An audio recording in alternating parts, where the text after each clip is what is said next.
அவர் என்கிட்ட காரணத்தை சொல்லிட்டு தான் கல்யாணமே பண்ணிக்கிட்டாரு. என்ன காரணம் அது? எங்க அக்காவுக்கு ஜாதகத்துல தோஷம். ரொம்ப வருஷமா கல்யாணம் ஆகல. கடைசியா ஒரு நல்ல வரன் கிடைச்சது. அவங்க கண்டிஷன் என்னன்னா, அவங்க வீட்டு பொண்ணை நான் கட்டிக்கிட்டாதான் எங்க அக்கா கல்யாணம் சொல்லிட்டாங்க. எப்படி இருந்தாலும் அக்காவை கட்டி கொடுக்கலன்னா என் கல்யாணத்தை பத்தி யோசிக்க முடியாது. ஸோ நானும் ரேஷ்மியும் சேர்ந்து பிளான் பண்ணோம். இவ சொல்லிதான் நான் அவளை கல்யாணமே பண்ணிக்கிட்டேன். எனக்கு தான் அப்பப்போ இவர் அந்த வித்யாவை கொஞ்சத்தை பார்க்கும்போது பத்திக்கிட்டு எரியும். உண்மையிலேயே இவர் என்னை ஏமாத்திருவாரோன்னு பயந்துட்டேன். ஹேய், அன்னைக்கு நான் அந்த முண்டத்து மேல அவ்வளவு பாசத்தை காட்டலன்னா இன்னைக்கு இப்படி எல்லாரும் நம்புற மாதிரி அந்த சாவு அமைஞ்சிருக்குமா? சரி மச்சான், எப்போ எங்க தங்கச்சி ரேஷ்மிய நீங்க கல்யாணம் பண்ணிக்க போறீங்க? ஒரு 3 மாசம் கழிச்சு. அப்போ நாங்க 3 பேரும் ஸ்டேட்ஸ் கிளம்புறோம். நீங்க சொல்லும்போது நாங்க திரும்பி வரோம். டன். அப்புறம் ரேஷ், நான் சொன்ன அந்த மேட்டர் அண்ணன்கிட்ட சொல்லிட்டியா? அண்ணா, என்னம்மா? எங்க 2 பேர் கல்யாணம் முடிஞ்ச கையோட என்னோட ஷேரை எனக்கு பிரிச்சு கொடுக்கணும்னு சொல்லியிருந்தேனே. அதுக்கான எல்லா ஏற்பாடும் முடிச்சிட்டோம்மா. Don't worry. ஆமா, கல்யாணத்துக்கு அப்புறம் நாங்க ஒரு 3 மாசம் தான் இங்க இருப்போம். அதுக்கப்புறம் நாங்க போய் மொரிஷியஸ்ல செட்டில் ஆயிடுவோம். நல்லது மச்சான்.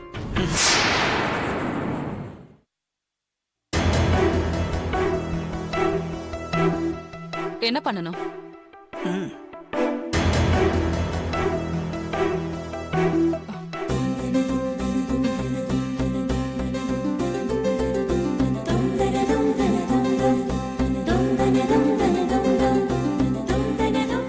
என் தங்கச்சி எப்படி உங்களை மனசு விரும்பி ஏத்துக்கிட்டாலோ அதே மாதிரி அவ கடைசி வரைக்கும் கண் கலங்காம நீங்க தான் வச்சு காப்பாத்தணும். ஷூர்.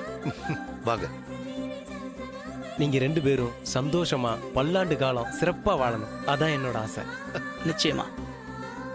மா ரேஷ்மி, உதய் மாதிரி ஒரு நல்ல மனசுக்காரன் கூட என் தங்கச்சி வாழ கொடுத்து வைக்கல. உன்னையே என் தங்கச்சி மாதிரி நினைச்சு சொல்றமா. இவரை பத்திரமா பாத்துக்கமா. கண்டிப்பா.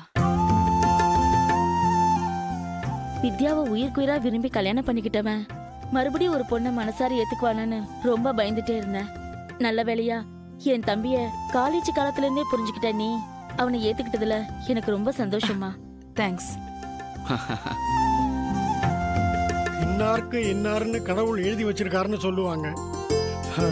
என்ன பண்றது, உதயோட சேர்ந்து அதிர்ஷ்டத்தை அனுபவிக்கிற பாக்கியம் உனக்கு தாமா இருக்கு. சந்தோஷமா இருங்க. சார் யாருன்னு நீங்க சொல்லவே இல்லையே. சார் நம்ம பக்கத்து வீட்டுல இருக்காரு. இந்த வீட்டுல நடக்கிற எல்லா நல்லது கெட்டதுலயும் சாருக்கு பெரிய பங்கு இருக்கு. ரேஷ்மிக்கு வீட்டெல்லாம் சுத்தி காமிச்சிட்டு வந்துடுறேன். சரிப்பா, வா.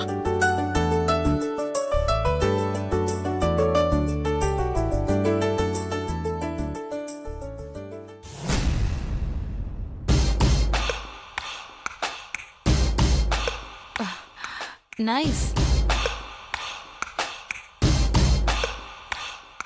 இந்த ரூம்ல தான் இன்னும் கொஞ்ச நேரத்துல அலங்காரம் பண்ண போறாங்க.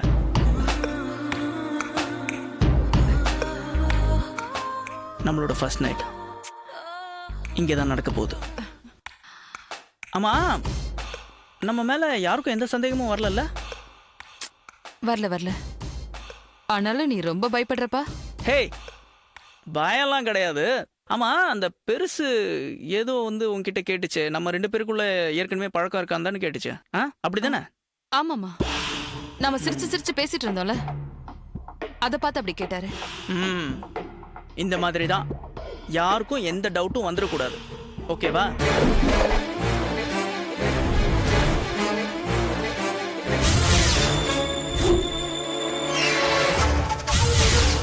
வீட்டுக்கு புதுசா கல்யாணம் பண்ணிட்டு வந்த பொண்ணு அடக்க ஒடுக்கமா இருக்கான்னு எல்லாரும் பேசணும். ஏன் அப்படி பேசணும்? இப்படி கேட்டா நான் என்ன பதில் சொல்லுவேன் ரேஷ்மி? அக்கம் பக்கத்துல 4 பேர் அனுசரிச்சு போகணும். எதுக்காக அனுசரிக்கணும்? நல்லது கெட்டதுன்னா 4 பேர் இருக்கணுமா? இப்போ நம்மளோட இந்த ஃபர்ஸ்ட் நைட் ரூம் அலங்கரிக்கிறதுக்கு கூட அக்கம் பக்கத்துல இருந்து ஒரு 4 பேர் வராங்க. அவங்க கூடலாம் அப்படியே அனுசரிச்சு பழகிக்கன்னு சொல்றேன். பக்கத்து வீட்டுக்காரங்க எதுக்கு வந்து நாம படுக்க போற பெட் அலங்காரம் பண்ணணும்? டெக்கரேட்டர்ஸ் கூப்பிட்டா அவங்களே 5 நிமிஷத்துல வந்து பண்ணிட்டு போயிடுவாங்க.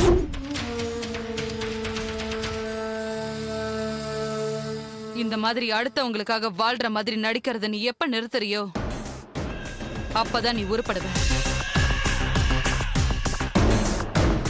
அக்கா லைஃப் நல்லா இருக்கணுங்கிறதுக்காக தான் அந்த வித்யாவை நான் கல்யாணம் பண்ணிக்கிட்டேன்னு சொன்னியே. உன்னையே நம்பி உனக்காகவே காத்துக்கிட்டு இருக்கிற என்ன பத்தியும் அதே மாதிரி நீ யோசிச்சிருக்கணும் தானே? ஏய், இப்ப ஏன் நீ இதெல்லாம் பேசுற? இல்ல, அடுத்தவங்க ஃபீலிங்ஸ் ரொம்ப புரிஞ்சு நடந்துக்கிற மாதிரி பேசுறியே. முதல்ல முதுக நீ கவனின்னு சொல்றேன். நீ இப்படி எல்லாம் பேசுவேன்னு நான் கொஞ்சம் கூட எதிர்பார்க்கவே இல்லை தெரியுமா? நானும் கூட எதிர்பார்க்கல நீ இப்படி எல்லாம் மாறி இருப்பேன்னு. நான் மாறிட்டேனா? என்ன மாறிட்ட? ரொம்ப மாறிட்ட. என்கிட்ட இருக்கிற பணத்துக்காக தானே நீ என்ன கல்யாணம் பண்ணிக்கிட்ட. லவ் பண்ணது மனசுல இருந்திருந்தா அவ இருக்கும் போது நீ என்ன சுத்தமா அவாய்ட் பண்ணிருப்பியா? என்ன பேச்சு பேசுற நீ ரேஷ்மி? இப்போ உனக்கும் எனக்கும் கல்யாணம் ஆயிருச்சு. ஒருவேளை நான் இன்னொரு பொண்ணோட பழகிறது உனக்கு தெரிஞ்சா நீ என்ன பண்ணுவ? என்னடா சொன்ன?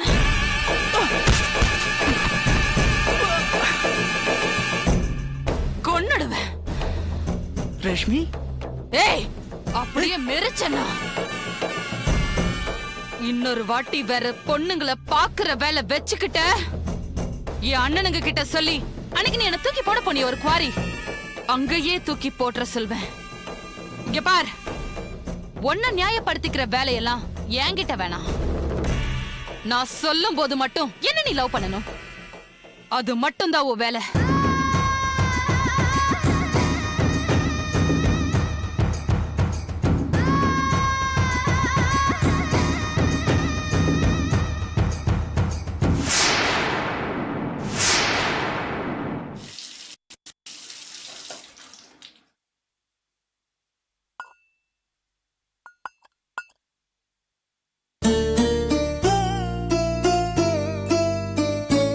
தம்பி,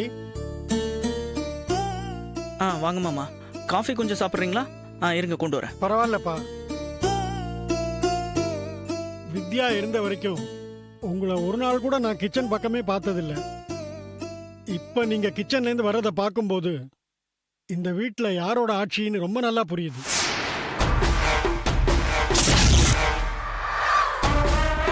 ஆமா, நேத்து ராத்திரி கூட ஹோட்டல்ல பார்சல் எடுத்து தான் சாப்பிட்டீங்க போல இருக்கு.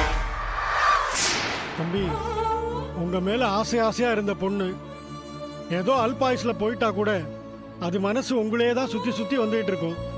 அதனால அப்பப்போ கொஞ்சம் பூ போடுங்க, 2 ஊதுபத்தி கொளுத்தி வைங்க. சரிங்க. வேண்டாம் தம்பி, என் வீட்ல என் மருமக நல்லா தான் காப்பி போடுவா. இருந்தாலும் மகாலட்சுமி மாதிரி இருக்கிற வித்யா கையில காஃபி வாங்கி குடிச்சாதான் என் மனசுக்கு திருப்தி. அதனாலதான் நான் வித்யா கையில தினம் காஃபி வாங்கி குடிச்சிட்டு இருந்தேன். எங்க வீட்டுல காஃபி சாப்பிட முடியாம இல்லை. வித்யா இல்லாத வீட்டுல எனக்கு எதுவும் இறங்கல தம்பி, வேண்டாம். ஹே ஓல்ட் மேன், என்ன ரபிஷா பேசிட்டு இருக்க?